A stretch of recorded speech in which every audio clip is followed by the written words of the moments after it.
Hello, my beautiful viewers. It's another beautiful morning down here in the village. I wanted to go out to a site, but I can't get this Fundi I'm trying to call and I can't go through. There's something I wanted to share with you much more earlier. And as you can see my title, City Fundi versus Village Fundi. What happens when a city Fundi comes to work in the village or a village Fundi goes to work in town?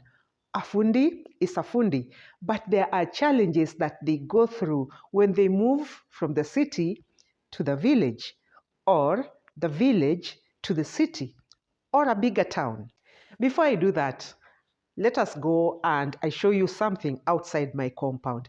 It's raining and it's a rainy season. The grass is growing very fast. I was looking at my grass and I was saying, no, I have to do something about it. I'd called somebody to come and cut it, but he said he's coming on Saturday. But let's go and see what is happening outside. This is part of my compound and I'm seeing a lot of grass or grass have really grown. Weeds are also coming out now. With the flowers, no problem. The flowers are just doing so fine. They need water and they're just doing very much fine.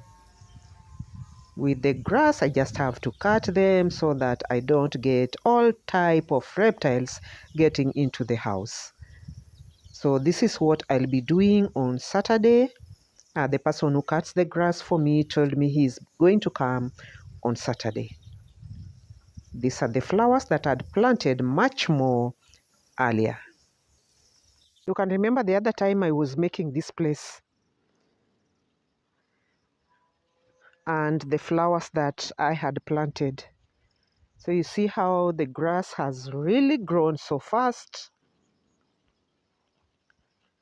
Even at the back side, it's the worst place. Normally, I'm not at the back. I don't do a lot of things at the back. The back side is not so much neat. This is the back side, and you can see how the grass has grown so fast. Okay, we will go back to the house and I continue with my topic. Okay, I've decided to sit at the veranda. It's much more comfortable and very beautiful breeze coming in than inside the house.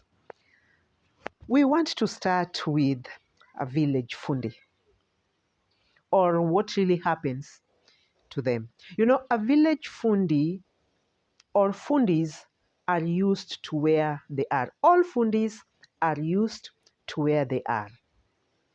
One thing, when they are looking for materials, it is much more easier for them because they know the people where they can source the materials themselves.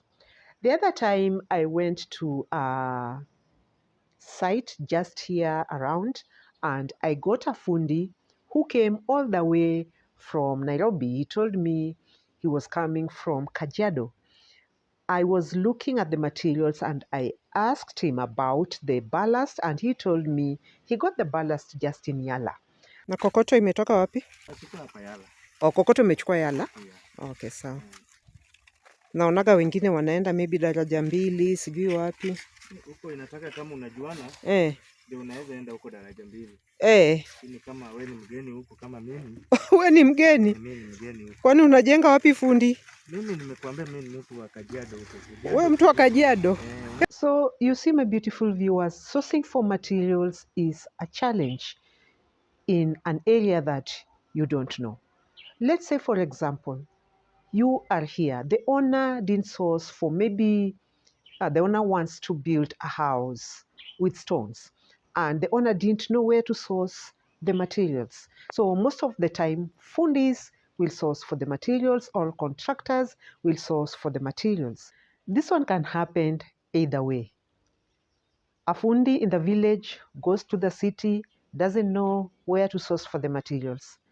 Or a Fundi in the city coming to the village doesn't know where to source for materials. This one is now a bombshell. let me tell you, here in the village, what happens?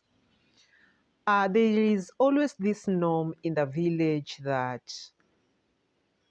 Fundis are cooked for. Most people are getting out of this. People these days feel like it's very expensive cooking for Fundis. But there are cases that so many people are not out of it and they will cook for Fundis. You will find that sometimes Fundis come from very far. Even here at the village, there is another case where when I went to see how David was bringing in materials. So you see, the people who came to carve the stones came all the way from somewhere called Aram, and that place is very far to this side. So they will not go back.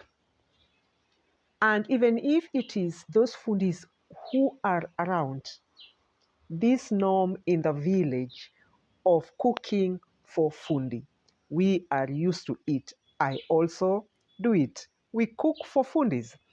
But anyway, when I was building, I talked to the contractor and told him I was not going to cook. For one, I was not near this place.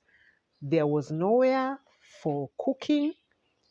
And don't think that cooking, they pay for it. It is cooking. They eat that food without paying for it. So I told Fundi I'm not going to do that.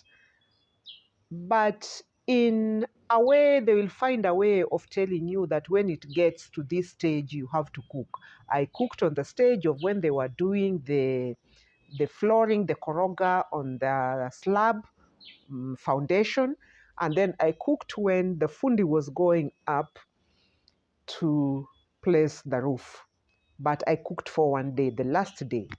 So this is a norm in the village. What about the city? All towns, nobody cooks for them.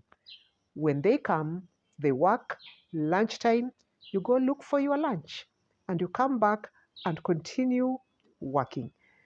Tell me what you've gone through, especially if you are in the village. This is something that so many people are still doing it in the village. People still cook for Fundis. But just imagine, sometimes there are so many in a site and they're waiting for food. You have to cook for them, but not in the city. There is another case of Fundis coming from very far and they will not go back to where they came from. So if they're going to work maybe for a week or so, you have to arrange of how they are going to sleep.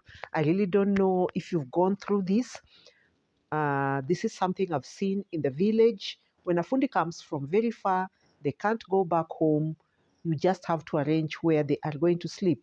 What happens in the city, I really don't know. But there is this case that one Fundi once told me that he was called to Nairobi and he came from the village. So when he went to Nairobi, the client there didn't know about that arrangement of where he was going to sleep. So this is somebody who is from the village. Yes, he's gone to Nairobi. He's doing a very good job, but he doesn't know Nairobi. He doesn't even know where he's going to start off, where he's going to look for a place to sleep. And he told me I just had to leave and come back.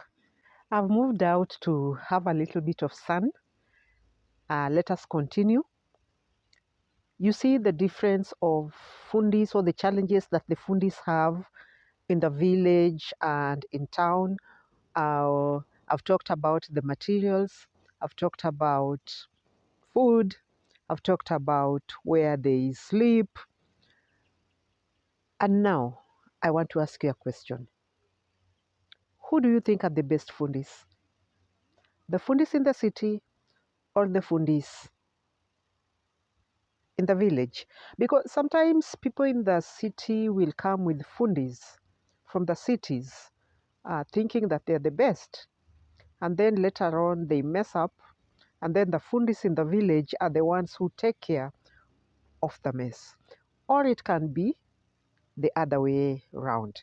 But mostly people always think that Fundis in the cities are the best. Fundis are Fundis. And these days, people should be very much careful because it's like everybody's a Fundi. Even that person, they call them mtu wa mkono, can be a Fundi. If you really don't know how to source for a Fundi or to look for a Fundi who can do your house. Tell me, who do you think is the best Fundi? City or the village? Which one would you like to build your house? Let me know from the comment side.